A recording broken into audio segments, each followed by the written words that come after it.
you don't get a pass because your sin is different from my sin. Okay. So how long have you been in this game? What made you get into it? I have never not written. Wow. I have over 100 plays that I've written. The majority of them I'll never produce, but I have never. I don't know. I can't not see a story. Okay. I see stories everywhere. I can look at the expression on somebody's face. I can hear a phrase. I can watch somebody driving down the street, and stories just come. As an African-American playwright, how does the community take you doing these type of plays? I've had many playwrights that come on and they talk about how they do different works and things of that nature, but what is it that the community is taking from your work? That life is real and that there's hope.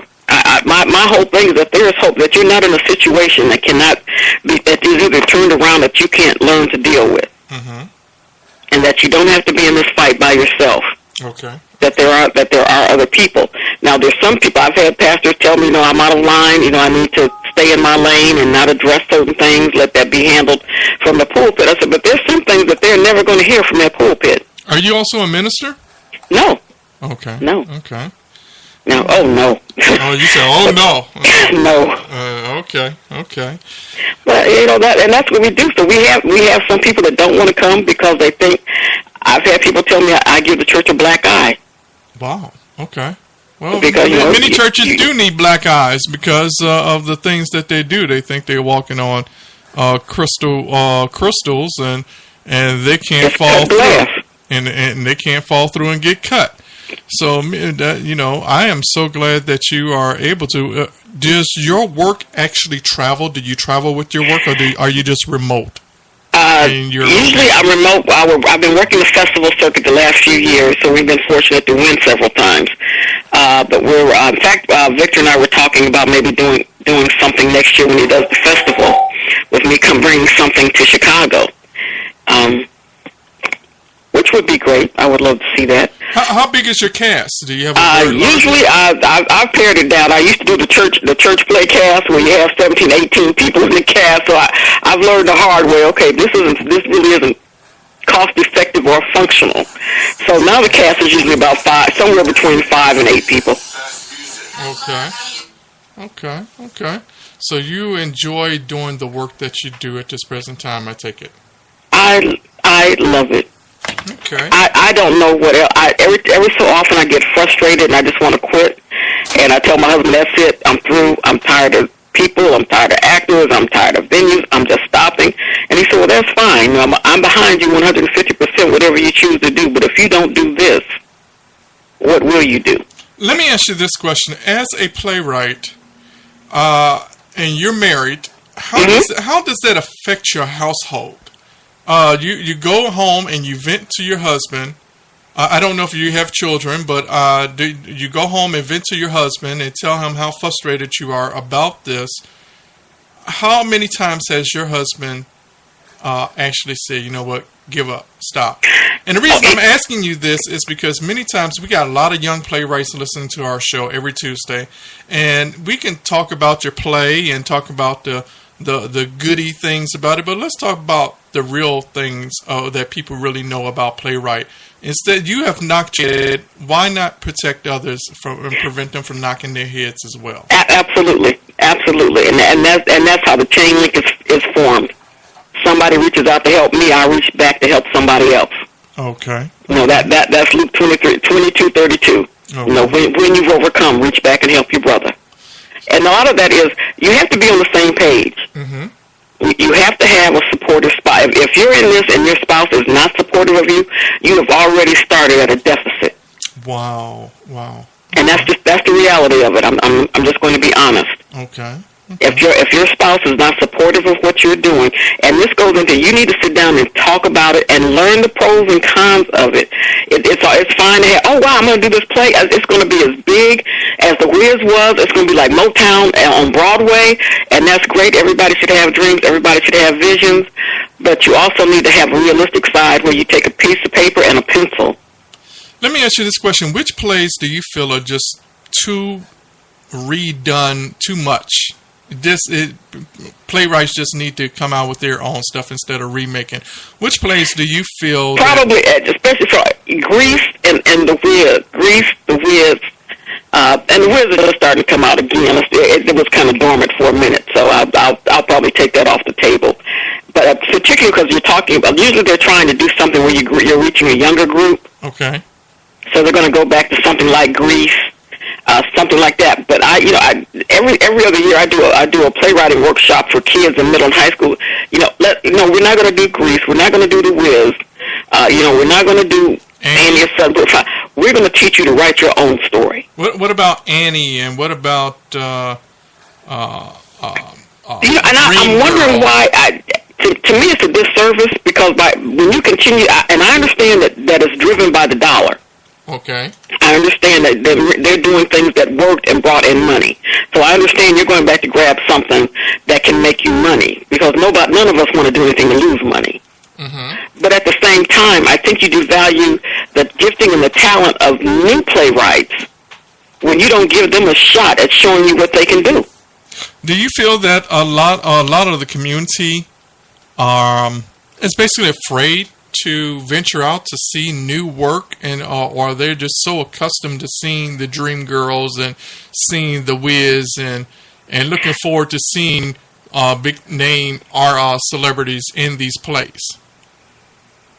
Okay, now I'm going to get in trouble. When I get in trouble and they email me, I'm calling you. Go ahead, say what you got to say. This is real radio. This is Progressive Talk Radio. Come on. Okay, first of all, especially when you're at lower and mid-level, personally, a celebrity, our whole drive when you're doing celebrity is what we call BITS. We need butts in the seats. All right. If that celebrity cannot guarantee a draw that puts butts in those seats, and 9 times out of 10, you're not going to have an A-lister doing theater because they're off doing their own concerts. Mm-hmm. So you're going to be on a B, C, D, possibly even an E list. So there's a list of celebrities, right? Is there a scale like, okay, this person who hasn't been on TV since 1970 and 1980, we're going to bring them back into the limelight? Are those the same ones that would be on the A list, or would those be no, on the D? That would not be on the A list. An A list person would be if you could get Justin Timberlake to do theater. That's going on the other side of the street, but somebody like that who is a constant hit right now. Okay. Somebody Common right now to try to do Common in the theater. Okay. Would be a draw. Okay. Someone that maybe hasn't had a record out in 5, 6, 7 years, that would go down to a lower list. But they would also expect more money than the rest of the cast. But my personal opinion is, I need the ROI. I need a return on that investment. Wow. See, I can't pay you $5,000 to be in a play when I'm paying everybody else $100, and you sell 5 tickets and somebody else sold 20. Wow. Okay.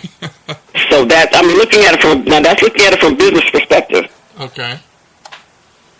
That's looking at it that way. And I'm just a firm believer. And people may not believe like me, and that's fine. If you have a quality story, because the truth be told, that celebrity should not drive that story. If you have a quality story, and you have done everything that you can to put a top-notch production on that stage, it should, whether it's Common or Carl Smith from down the street, who's doing an excellent job in acting, that story should come through. Okay. I would not want somebody in my audience going, "Oh wow, look at Common. Oh wow, you see how he looked with that shirt off? Oh wow," and not have a clue what the play was about. How do you capture your audience attention? Getting them into the theater or on the stage? Both. Well, by getting it, I capture them outside by relating to them, and that what you're going to see is something that you deal with. I don't do science fiction. You're going to see something. If it's not your sister or your mother or your brother, it's probably you. Wow. Okay. And that, and that usually gets them coming. And I have people tell me that. Oh wow, 6 years ago that was me. Wow. Okay. Or I've been trying to get my sister to see that situation. I had one of my biggest testimonies. A lady came to see my play, and afterwards she had seen one of the rehearsals. She said, "Ma'am, I don't know you, and you don't know me." She said, "But 8 years ago, my daughter and I had a fight around Thanksgiving." She said she lived like 300 miles away. She said we haven't spoken or called in 8 years. That means no birthdays, no Christmases, no grandchildren. She said, but after this, she said, I'm going home tonight, and I'm going to call my daughter. Wow, that's amazing. That's amazing. Is playwriting as hard as it really appears to be? And again, it goes into gifting. It can be hard because you have to remember that no matter what you're doing, you have to still hit that formula. You have to have a beginning, middle, and an end. And sometimes in writing, we get so hooked up on like one particular thing, they're trying to get one point across, that sometimes the rest of the play might suffer. Okay. So in this training, you have to discipline yourself that, that scene is hot, it's tight, but it doesn't work in this play. Let me ask you this question. You mentioned helping youth out and the kids. I know going to school back in the day, we were told, hey, graduate, get your college degree, become a doctor, become a lawyer. But you don't see playwriting in high school. You don't see much theatrical work in high school unless you go to a special magnet school. I know here in Chicago, unless you go to a special arts school in Philadelphia or New York or somewhere like that. How are playwrights today coming together instead of against each other by bringing theater back into the schools? And a lot of that, several, because we're back to numbers again. A lot of the things that are cut, the first thing to go is art. That's art, drawing, painting, music, writing.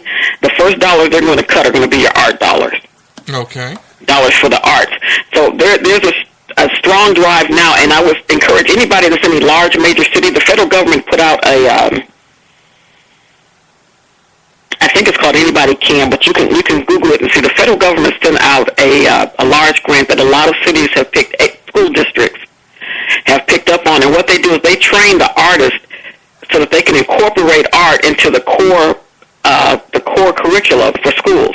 Mm-hmm. So they can bring art into English. They can bring art into science. They can bring art into math. Okay. And it's all types of art. It's not just playwriting. It's all, if you're a musician, if you're a singer, if you're a sculptor. They're working now to train them to be, and the term that's used is teaching artists. All right. And you don't need to have a degree in teaching. You don't need to have a degree. You just need to be proficient at what you do. Wow. And so you can check with them, and usually there's an RFP, a little application that you go through, and there are programs in most cities. I know we have them in Austin, where they train you on how to incorporate your art or how to work with the teacher to bring that there. And there's several schools here that kind of have an after-school program for theater. By and large, they're going to take something that's off the shelf. They're going to take, one of the biggies. But every so often, you can do a little workshop. If someone wanted to get in contact with you or be a part of your production or be an understudy with you, where can they contact you at? The easiest way to contact me is jwhill@JeanetteHill.com. Okay. And what is it that you look for in a playwright or an actor or a character or stage production? What do you look for? Okay. In a playwright, and because I usually work alone, in a playwright, you're going to have someone that's disciplined and somebody that can understand and is willing to learn the craft and understand that you never stop learning. You never arrive. You always look for something you can learn, look for a different way that you can bring something to the stage. And artists are the same thing. You need to invest in your craft. Writers, you need to take writing courses. You need to go to seminars. You need to participate in festivals. Actors, you need to take acting classes. Wow. Directors, you need to take directing classes. You need cross-lane classes. If you're a director, take an acting class. Okay. I'd say last year I was in my first play where I was actually on stage, and it was a traditional play that was another culture with me in there. So I was like a flying buttermilk.